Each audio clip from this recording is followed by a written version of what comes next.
किसान भाइयों, गाय पालन के तहत इस भाग में आप जान पाएंगे गर्भवती गाय की देखभाल कैसे करें, गाय को पाल खिलाने के लिए कौन कौन सी बातों को ध्यान रखें, गाय के लिए आवास कैसा हो, मौसम के बदलाव में किस प्रकार देखभाल करें अपने गाय को बीमारियों से बचाने के लिए क्या करें और एक पशुपालक का दिनचर्या क्या होना चाहिए।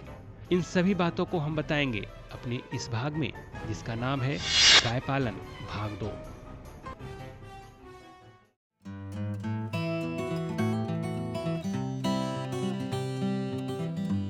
किसान भाइयों, पिछले भाग में हमने आपको बताया गाय पालन क्यों जरूरी है, गाय की प्रमुख नस्लें कौन कौन सी है और बछड़ों की देखभाल और साथ ही चारा प्रबंधन कैसे करें। साथ ही साथ गाय के गर्म होने के लक्षण कौन कौन से हैं। इन सभी बातों को आपने विस्तार से जाना पिछले भाग में। अब आगे की बात। गाय पालन से संबंधित वैज्ञानिक बताते हैं कि गाय को बछड़ा देने के 90 दिन के अंदर फिर से पाल खिला देना चाहिए। इससे गाय की संख्या में ज्यादा से ज्यादा बढ़ोतरी होगी, यानी प्रत्येक 13वां महीने गाय को बछड़ा दे देना चाहिए। इससे पशुपालक भाइयों को ज्यादा लाभ होगा। बच्चा जन्म देने के 90 दिन के अंदर अगर उसमें कंसेप्शन हो जाती है, मीटिंग हो जाती है, तो वो फार्म प्रोडक्शन ज़्यादा बढ़ेगी। और लैक्टेशन अगर 300 डेज का है तो ये गुड सिम्टम्स माना जाएगा, गुड साइन माना जाएगा। अगर कोई 2 साल तक गाय जानवर दूध दे रही है, इसका मतलब है कि सर्विस पीरियड उसका एबनॉर्मल है, सही समय पर उसकी मीटिंग नहीं हुई है, उसमें कुछ न कुछ प्रॉब्लम है जिसके कारण हीट में नहीं आ रही है। इसलिए आइडियल है पीरियड है कि 13 महीने में बच्चा एक बार देने के बाद 13 महीने में फिर बच्चा दे देना चाहिए। यानी सर्विस पीरियड उसका 90 डेज से 120 डेज होना चाहिए और 266 डेज इसका आइडियल जेस्टेशन पीरियड है, जिसको कह सकते हैं कि गर्भ में जानवर रहती है। अब बात जब गाय गर्भवती हो तो उसे किस प्रकार देखभाल करना चाहिए जिससे गाय स्वस्थ होगी और उसका बछड़ा भी स्वस्थ रहेगा। विशेषज्ञ बताते हैं कि बच्चा देने के 3 महीने पहले ज्यादा पोषक वाला राशन दिया जाना चाहिए, जिससे कि बच्चा का स्वास्थ्य अच्छा हो। इसके अलावा बच्चा देने के 15 दिन पहले गाय के खाने में और बढ़ोतरी करना चाहिए, यानी गाय जितना खा सके उसे उतना खिलाना चाहिए। ऐसा करने से गाय की दूध उत्पादकता ज्यादा होगी और आने वाला बच्चा भी स्वस्थ होगा। आइए इसे हम विस्तार से जानते हैं। अब उसमें मैनेजमेंट करते हैं जानवर को, जब वो गर्भ में है बच्चा, तो उसमें हम ये देखते हैं कि 3 महीना बच्चा देने के पहले स्पेशल हम राशन देते हैं। जितना उसे सप्लाई होना चाहिए मेंटेनेंस राशन, उससे ज़्यादा सप्लाई करते हैं, जिसमें प्रोटीनस अमाउंट ज़्यादा होता है, कंसंट्रेट ज़्यादा देते हैं, जिसके कारण क्या है कि बच्चा का ग्रोथ अच्छा होगा, अडर का ग्रोथ अच्छा होगा, कंडीशनिंग अच्छा होगा, हेल्थ स्टेटस बढ़िया होगा, बच्चा का भी होगा, जानवर का भी होगा, जिसको डैम कहते हैं। फीटस और डैम दोनों का ग्रोथ बढ़िया होगा। और 15 दिन 2 सप्ताह पहले, करीब करीब 14 से 15 दिन पहले हम उसको चैलेंज फीडिंग करते हैं। चैलेंज फीडिंग दैट मीन्स वो जितना खाए उतना सप्लाई करते हैं, जिसके कारण क्या है कि प्रॉपर ग्रोथ उसका होता है और अडर का प्रॉपर डेवलपमेंट होता है। मिल्क अच्छा अमाउंट में उसमें आती है और मिल्क के लिए जानते हैं कि प्रोलैक्टिन हार्मोन रिस्पॉन्सिबल है और मिल्क इंजेक्शन के लिए ऑक्सीटोसिन हार्मोन रिस्पॉन्सिबल है। जब बच्चा देने के बाद वो जब टीट में उसके छेनी में जब बच्चा सटता है तो उसमें ऑक्सीटोसिन ऐसे ही लिबरेट होता है। तो अगर बच्चा मर भी जाए तो हम लोगों को कोशिश करना चाहिए कि बाहर से पीटोसिन नहीं दें, क्योंकि पीटोसिन, जिसको ऑक्सीटोसिन कहते हैं, लेट डाउन करने के लिए रिस्पॉन्सिबल है, वो हार्म करता है, वो मिल्क में भी आ जाता है, जिससे उसके कंज्यूमर जो हैं, वो खाने वाले ह्यूमन हैं, उनको भी इफेक्ट करता है। इसलिए नेचुरल अगर वो सिक्रीशन हो, नेचुरल लेट डाउन हो मिल्क का, तो बढ़िया रहता है। और ये खास ध्यान रखना चाहिए कि ऑक्सीटोसिन का इफेक्ट 7 से 8 मिनट तक रहता है। तो जब बच्चा उसको पकड़ता है तो 7 से 8 मिनट के अंदर दूध निकाल लें। ये ज़्यादा ध्यान देने की आवश्यकता है ताकि जितने अमाउंट की मिल्क है वो आ जाएं। तो ये खासा ध्यान दिया जाता है जानवर पर तो किसान भाइयों को ये सब चीज़ ज़रूरी है कि सभी एस्पेक्ट्स को देखें। एक हम ज़रूरी बात बताते हैं कि यहाँ किसान भाइयों को इस पर ध्यान नहीं देते हैं कि जब एनिमल्स को ड्राइंग किया जाता है, अब जैसे मान लें कि एनिमल्स 7 महीने 6 महीने के गर्भवती हो गई है, तो कोशिश करना चाहिए कि उसको ड्राई कर दें। तो ड्राइंग करने के लिए एक इंजेक्शन है पेनिस्ट्रीन, उसको हम टीट में दे देते हैं। इससे क्या है कि इन्फेक्शन का चांस कम हो जाता है और जो थन का प्रॉब्लम्स हैं वो नहीं हो पाते हैं, मास्टाइटिस का चांस कम हो जाता है। तो ये चीज़ किसान भाइयों को ध्यान देना चाहिए।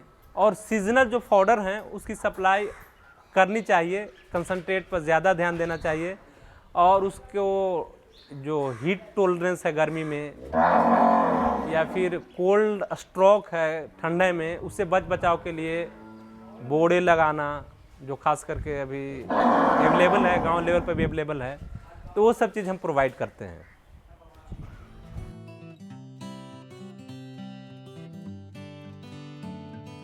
अब बात गाय के आवास के बारे में।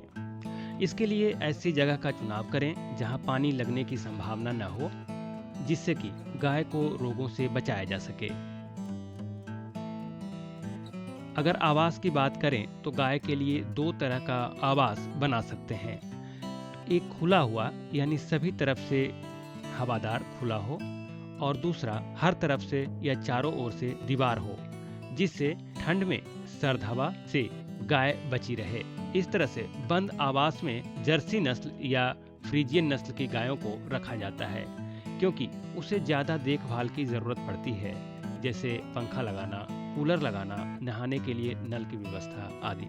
इसके अलावा आवास का जमीन ढलुआ रखें, जिससे सारा पानी बाहर निकल जाए, साफ सफाई करने में सुविधा हो। और मैनेजमेंट के लिए जहाँ तक हाउसिंग की बात है, तो हाउसिंग में मैंजर्स और वो जो शेड है वो 2 तरह के होते हैं।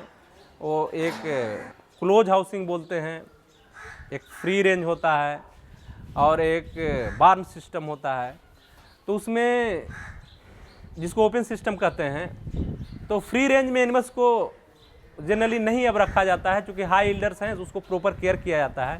उसमें भी जब वो क्लोज हाउसिंग देखते हैं तो उसमें 2 तरह के अरेंजमेंट है, head to head, tail to tail, तो दोनों का अलग अलग सिग्निफिकेंस है। तो वो सब चीज़ भी ध्यान में रखना पड़ता है। गाय को स्वस्थ रखने के लिए टीकाकरण जरूर कराएं। प्रमुख रोग जैसे खुरपका, मुंहपका, गलघोंटू, लंगड़ी इत्यादि रोगों से बचाव के लिए अपने गाय को टीकाकरण जरूर कराएं। इससे पशु बीमार होने से बची रहेंगी और आप होने वाले बड़े नुकसान से भी बचे रहेंगे। आइए इसे विस्तार से जानते हैं। वैक्सीनेशन शेड्यूल्स हैं जानवर में, वो भी फॉलो करना बहुत ज़रूरी है। जैसे FMD है वो 3 मंथ्स पर देते हैं, फिर इसके बाद 6 मंथ्स पे, इसके बाद प्रत्येक 6 मंथ पर रिपीट करते हैं। इसके अलावा HS है, BQ है, वो सब प्रत्येक 6 मंथ्स पर, पर्टिकुलरली मानसून के पहले वैक्सीनेशन किया जाता है, ताकि एनिमल्स का हेल्दी ग्रोथ हो। एनिमल्स में अभी जितने रोग हो रहे हैं, डिजीज़ेज के चांसेस हैं, तो उसको रोकने का 2 तरह का उपाय है। एक तो डिजीज होने के पहले, एक है डिजीज होने के बाद। तो वैक्सीनेशन एक ऐसा इंस्ट्रूमेंट है, ऐसी टेक्नोलॉजी है जिसको हम डिजीज होने के पहले देते हैं, जिससे डिजीज नहीं हो पाती है और एनिमल्स में प्रतिरोधक क्षमता बढ़ जाती है, और जो भी कीटाणु इन्फेक्ट करते हैं या संक्रमित होती है उससे बचा जाता है, जिससे एनिमल में डिजीज नहीं होती है। तो बहुत से वैक्सीनेशन टेक्नोलॉजी डेवलप हो चुके हैं, जिससे है कि बहुत सा डिजीज से रोका जा सकता है। लेकिन वैक्सीनेशन में खास ध्यान हम ये देते हैं कि वो वैक्सीन्स हैं, वो वैक्सीन्स सही में वो लाइव हैं कि नहीं, या अटेन्यूएटेड हैं कि नहीं, उसका स्टोरेज फैसिलिटी सही है कि नहीं, ये सब चीज़ हम ध्यान देते हैं। अगर ये सही समय पर नहीं की जाती है, सही ढंग से रख रखाव नहीं की जाती है, तो उसका इफेक्ट नहीं हो पाती है। तो वैक्सीनेशन होने के बावजूद भी एनिमल्स में प्रतिरोधक क्षमता नहीं डेवलप होती है। इसलिए वैक्सीनेशन एनिमल्स को डिजीज को रोकने के लिए की जाती है। रख रखाव के लिए अधिकांशतः वैक्सीनेशन है लो टेम्परेचर पर रखना पड़ता है, उसे कोल्ड फैसिलिटी देनी पड़ती है, फ्रिज में रखते हैं जिसमें बहुत सारे लिक्विड नाइट्रोजन है या डीप फ्रीजिंग है, उससे करके रखते हैं ताकि वो डेथ नहीं हो पाए और उसकी जो एक्टिविटीज़ है या उसकी इफेक्ट है वो कम नहीं हो पाए। अब बात गाय को मौसम के आधार पर देखभाल के बारे में। गाय को अलग अलग मौसम में अलग अलग तरीके से देखभाल की जरूरत होती है। जैसे सर्दी में गाय को ठंड से बचाने के लिए अलाव की व्यवस्था करें, घर के चारों तरफ जूट का बोरा लगा दें। इसके अलावा सर्दियों में गाय को अधिक खाने की जरूरत पड़ती है, चारा के साथ गाय को सरसों की खल्ली भी दें तो ज्यादा बेहतर होगा। वहीं दूसरी तरफ गर्मी में खाना के साथ साथ तीसी की खल्ली देना लाभप्रद होता है। इसके अलावा यदि आप संकर नस्ल की गाय पाल रहे हों तो उसके लिए पंखे की भी व्यवस्था जरूर रखें। विदेशी नस्ल की गायों को दिन में 3 बार स्नान कराना बेहतर होता है।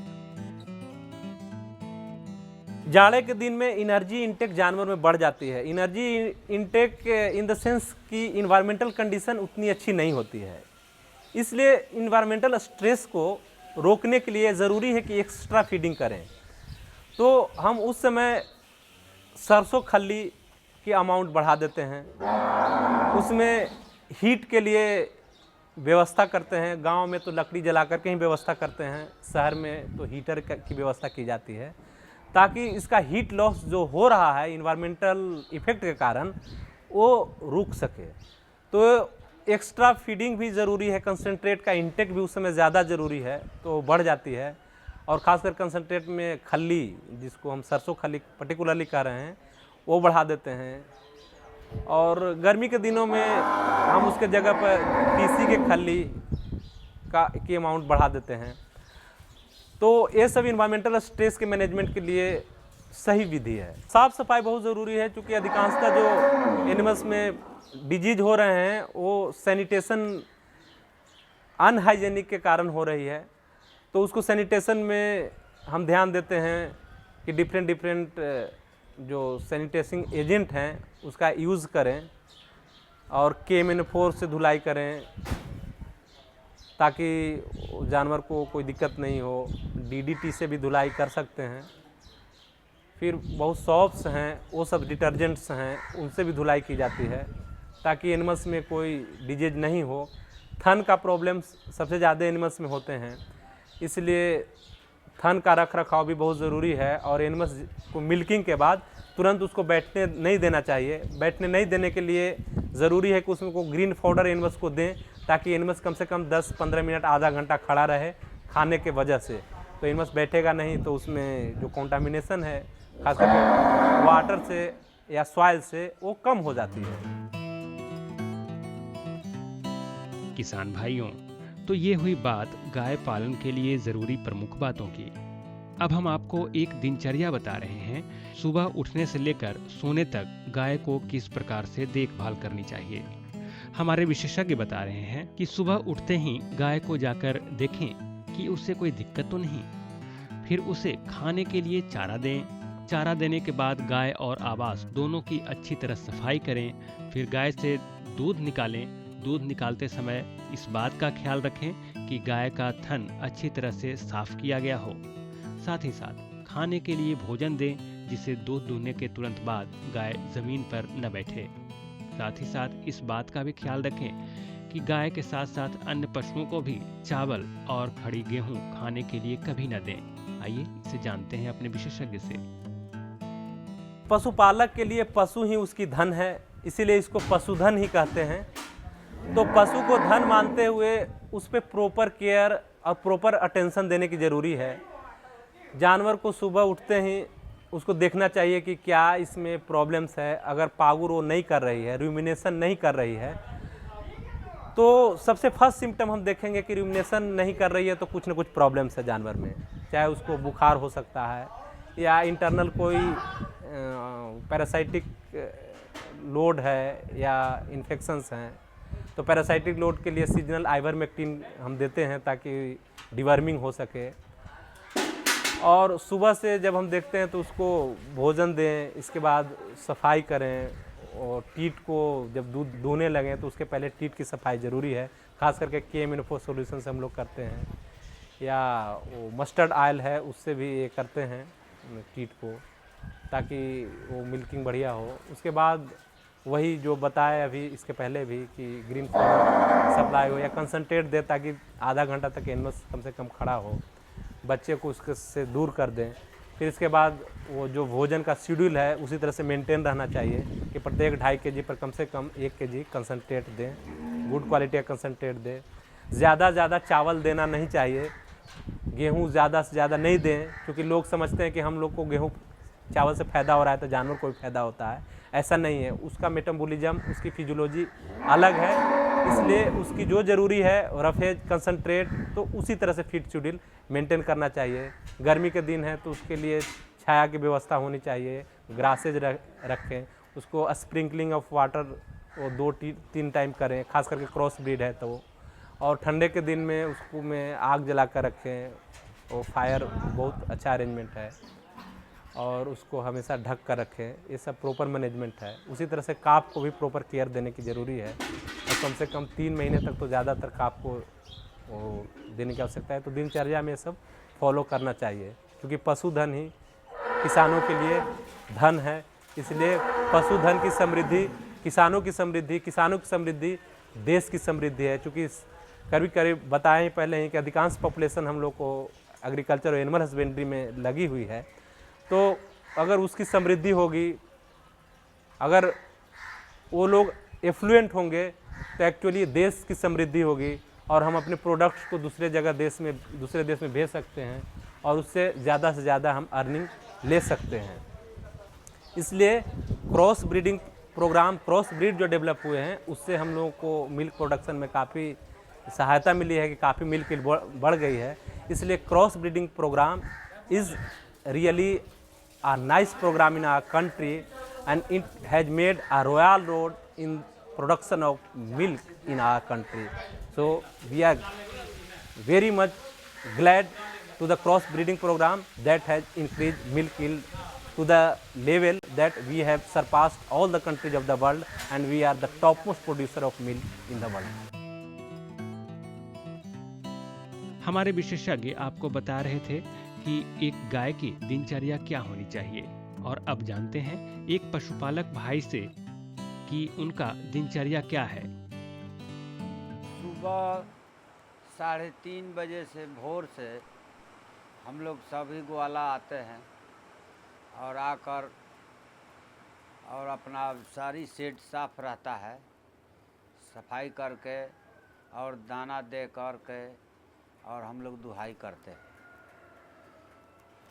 बच्चा को पहले खोलते हैं, उसके बाद थान को झाड़ झूर के बच्चा पीता है, गाय पहना जाती है, उसके बाद बच्चा को हटा देते हैं, दूध दूह लेते हैं। बच्चा का भी जो एक छेमी रहता है वो छोड़ देते हैं, बच्चा का भी दूध मिल गया।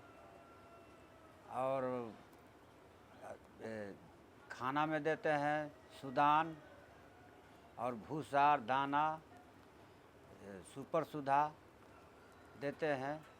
तो प्रति गाय का दूध मतलब कि 2 किलो दाना देते हैं, तो गाय का दूध हो जाता है आपको 7 किलो 8 किलो। दाना जैसे हम बढ़ाएंगे वैसे दूध भी बढ़ेगा। तो यही रख रखाव है। और यही गाय का नस्ल जो कह रहे हैं, गाय का नस्ल 6-7 गो है। रेड सिंह ही है, और साहवाल है, फ्रीजियन है, जर्सी है, क्रॉस है, यही ब्रीड है आपका, यही नस्ल है। आपके पास कितने नस्ल? हमारे पास नस्ल है, साहवाल है, फ्रीजियन है, जर्सी है, क्रॉस है और देसिला है।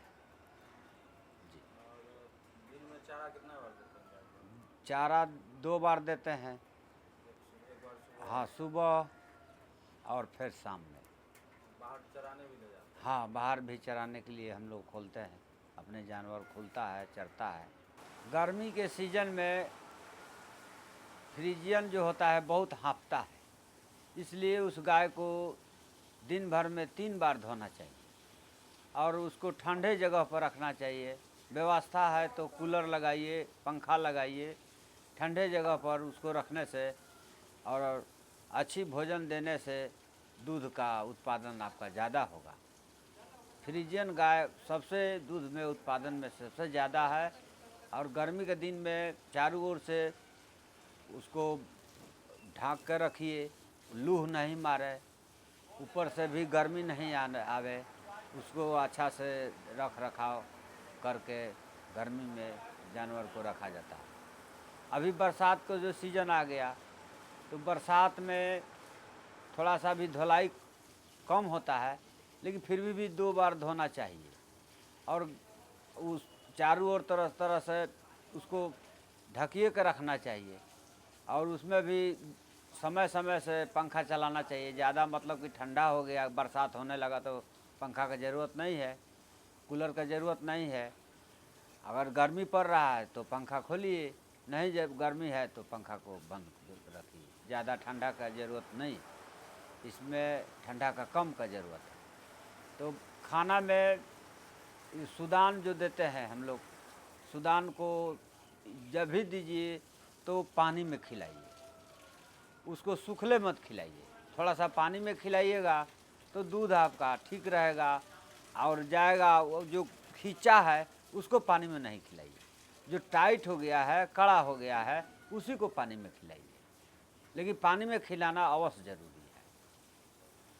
और जाड़े में जाड़ा में भी पानी तो देना ही पड़ता है, थोड़ा बहुत भी पानी दे के खिलाइए। रखाव कैसे करते हैं गाय का? जाड़ा में तो गाय का ओढ़नी लगा दीजिए और चारों ओर से बढ़िया से घेर घार के रखिए और ओढ़नी लगा दीजिए। बगल में धुआं करिए, आग उग रखिए जाड़ में, इसलिए जाड़ा ज़्यादा गाय का लगता है, इसलिए थोड़ा सा आग का प्रबंध रहेगा। ये नहीं है जो आप भीरी आग कर दीजिए, दूर पर आग रखिए जो गाय का कुछ दाह पानी लगे। इसलिए उस जाड़ में गाय का जो गर्मी रहेगा तो उससे दूध आपका सही रहेगा, दूध में कमी नहीं आएगा।